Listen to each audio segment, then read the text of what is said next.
विक्रम सम्वत 2083 असार महिनाको गोरखापत्रमा प्रकाशित सम्पूर्ण समसामयिक प्रश्नोत्तर सम्बन्धी जानकारी। अमेरिका र इरान बीच युद्धविराम सम्बन्धी प्रारम्भिक सहमति कहिले भएको हो? सन् 2026 जुन 14मा। अमेरिका, मेक्सिको र क्यानाडाद्वारा संयुक्त रूपमा आयोजना गर्न लागि 23औं संस्करणको फिफा विश्वकप इतिहासमा पहिलो पटक कति राष्ट्र सहभागी हुँदैछन्? 48 राष्ट्र। खेल सञ्चालन सन् 2026 जुन 11 देखि जुलाई 19 सम्म रहेको छ भने फिफाको इतिहासमा पहिलो पटक टोली सङ्ख्या 32बाट बढाएर 48 राष्ट्र पुर्याइएको छ।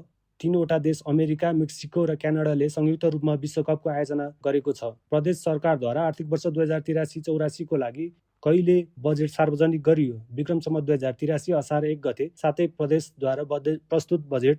बागमती प्रदेश आर्थिक सर्वेक्षण 2082-83 अनुसार आर्थिक वर्ष 2082-83 मा प्रदेशको आर्थिक वृद्धि दर कति रहने अनुमान छ? 5.4%। आर्थिक सर्वेक्षण 2082-83 अनुसार हाल नेपालमा मातृ मृत्यु दर कति रहेको छ? 151 प्रति लाख। शिशु मृत्यु दर 27 प्रति हजार रहेको छन्। आर्थिक सर्वेक्षण 2082-83 अनुसार राष्ट्रिय कृषि आधुनिकीकरणको कार्यक्रम अन्तर्गत सञ्चालित सुपरजोन कति छन्?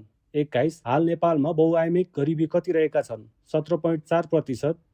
आर्थिक वर्ष 2083-84 को मौद्रिक नीतिले उपभोक्ता मूल्य वृद्धि कति कायम गर्ने लक्ष्य लिएको छ? 5.5%। चुरे संरक्षण दिवस कहिले मनाइन्छ? असार 2 मा। 12औं चुरे संरक्षण दिवस मनाइएको हो। चौथो राष्ट्रिय मिडिया सम्मेलन कहिले सम्पन्न भएको हो? विक्रम सम्वत 2083 असार 6 र 7 गते बुटवलमा। दक्षिण अमेरिकी मुलुक भेनेजुएलामा शताब्दी पछिको विनाशकारी भूकम्प कहिले गयो? सन् 2026 जुन 25 मा। 7.2 र 7.5 म्याग्निच्युडका 2 ठूला भूकम्प गएको थियो। बेलायतद्वारा 16 वर्षभन्दा कम उमेरका बालबालिकालाई सामाजिक सञ्जाल प्रयोगमा प्रतिबन्ध लगाउने घोषणा कहिले गरियो? सन् 2026 जुनमा। सन् 2027 सालको सुरुवातबाट लागू हुने गरी सो घोषणा गरिएको हो भने अस्ट्रेलिया, क्यानाडा, ब्राजिल र इन्डोनेसियाले बालबालिकाको सामाजिक सञ्जालमा नियन्त्रण सम्बन्धी कानुन तर्जुमा गरिसकेका छन्। विश्व सङ्गीत दिवस कहिले मनाइन्छ? जुन 21। फिफा विश्वकप इतिहासमा 1000औं खेल कुन देश बीच भयो? जापान र ट्युनिसिया। हालको विश्वकप अन्तर्गत सन् 2026 जुन 21 मा भएको हो। बेलायतका प्रधानमन्त्री कियर स्टामरले आफ्नो पदबाट राजीनामा दिने घोषणा कहिले गरेका हुन्? सन् 2026 जुन 22। फिफाले अखिल नेपाल फुटबल सङ्घ एन्फालाई अनिश्चितकालका लागि कहिले निलम्बन गरेको हो? सन् 2026 जुन 24 मा। विक्रम सम्वत 2083 असार 15 गते कतिऔं राष्ट्रिय धान दिवस मनाइयो? 23औं। नारा जलवायु मैत्री प्रविधि, धानमा आत्मनिर्भरता र समृद्धि। नेपालको पहिलो पोषण मैत्री गाउँपालिका घोषणा हुन सफल स्थानीय तह कुन हो? बडीगाड गाउँपालिका, बागलुङ। घोषणा मिति विक्रम सम्वत 2083 असार 15 गते। जुम्लालाई पूर्ण खोप सुनिश्चित तथा दिगोपना जिल्ला घोषणा कहिले गरियो? विक्रम सम्वत 2083 असार 16 गते। अन्तर्राष्ट्रिय क्षमादान सङ्गठन भनेर कुन संस्थालाई चिनिन्छ? Amnesty international.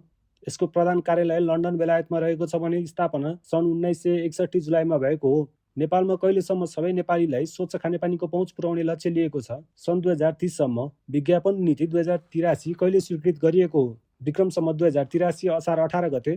त्रिभुवन विश्वविद्यालय त्रिविका उपकुलपति कसलाई नियुक्त गरियो? प्राध्यापक डाक्टर भोला प्रसाद घिमिरे। विक्रम सम्वत 2083 असार 19 मा उपकुलपति नियुक्ति गरिएको हो। एसियाली विकास ब्याङ्कको अध्यक्ष मासातो कान्डासाद्वारा हालै नेपालमा 3 दिवसीय भ्रमण कहिले सम्पन्न भएको हो? विक्रम सम्वत 2083 असार 21 र 23 गते। उत्तर एटलान्टिक सन्धि सङ्गठन नेटोको सम्मेलन हालै कहाँ आयोजना गरियो? Ankara, Turkey. सन् 2026 जुलाई 7 र 8 मा।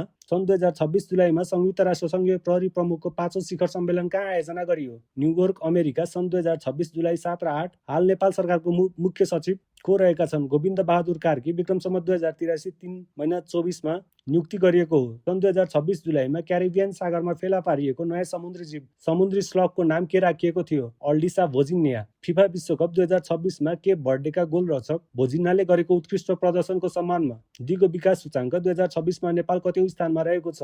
90औं स्थान। पहिलो हुने देश फिनल्यान्ड। विश्व जनसङ्ख्या दिवस कहिले मनाइन्छ?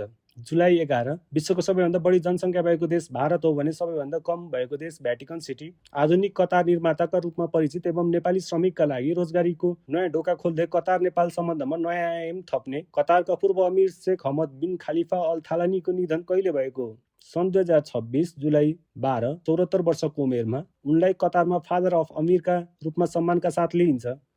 आदिकवि भानुभक्त आचार्यको विक्रम सम्वत 2083 मा कतिऔं जन्म जयन्ती मनाइयो? 213औं। विक्रम सम्वत 2083 असार 29 गते। इन्स्टिच्युट फर इकोनोमिक्स एन्ड पिसद्वारा प्रकाशित ग्लोबल पिस इन्डेक्स 2026 को प्रतिवेदन अनुसार नेपाल विश्व शान्ति सूचाङ्कको कतिऔं स्थानमा रहेको छ? 111औं स्थान। सन् 2026 जुनमा सार्वजनिक हेनली पासपोर्ट इन्डेक्स 2026 अनुसार नेपाल कतौं स्थानमा रहेको छ? 97औं स्थानमा। सिङ्गापुरको पासपोर्ट विश्वकै प्रभावशाली पासपोर्टमा रूपमा लिइन्छ भने अन्तिममा अफगानिस्तानको पासपोर्ट रहेको छ। रिपोर्टर्स विदाउट बोर्डर्सद्वारा सन् 2026 मेमा प्रकाशित विश्व प्रेस स्वतन्त्रता सूचाङ्कमा नेपाल कतौं स्थानमा रहेको छ? 87औं स्थानमा। दिगो विकास सूचाङ्कमा नेपाल कतौं स्थानमा रहेको छ? 90औं स्थानमा।